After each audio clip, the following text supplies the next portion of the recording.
CRFPA, voici les IEJ les plus faciles de France. Enregistre la vidéo en cliquant sur le marque-page en bas à droite. Je suis arrivé moi-même 7e au barreau de mon IEJ. Si tu veux, tu peux prendre des cours en visio avec moi ici sur mon lien en bio.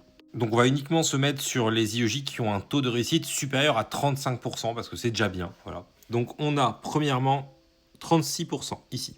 Donc c'est l'IEJ de Caen qui a 36,79%. Ensuite on a 35,38% pour l'IEJ de Dijon, ouais, c'est bien ça. Voilà, 35-38%.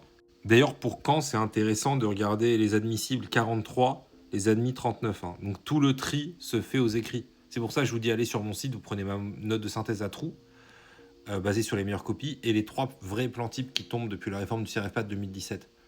Et je vous explique quel type de dossier va avec quel type de plan type. Parce que vous allez avec les plans types de l'IEJ et de la prépa, et 80%, 90% même de ces plans types ne tombent jamais. Donc analysez les annales, vous allez vous en rendre compte vous-même, mais en tout cas c'est sur mon lien en bio si vous voulez. Pour moi c'est important, les plans types et le modèle à trous. Il n'y a même pas besoin de prendre de prépa, avec ça vous serez bien. J'ai moi-même eu a priori la meilleure note de mon IEJ au CRFPA. Et l'année dernière, 100% de mes élèves ont eu la moyenne en note de synthèse. Là on a 38,82% Paris 1, 38,82%, 37,33% Paris 5, 37,08% Paris 11, Sceaux Paris-Saclay, hein, Paris 11, Sceaux Paris-Saclay, 37,8% juste ici. 36,22% Poitiers-La Rochelle, voilà. Et c'est tout.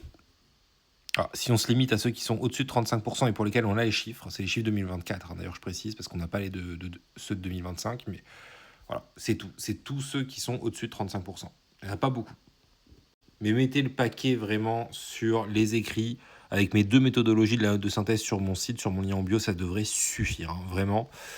Regardez, Paris 2, c'est pareil. Hein, 545 admissibles pour 502 admis. Donc vraiment, tout se joue au niveau des admissibles, c'est-à-dire au niveau de l'admissibilité des écrits.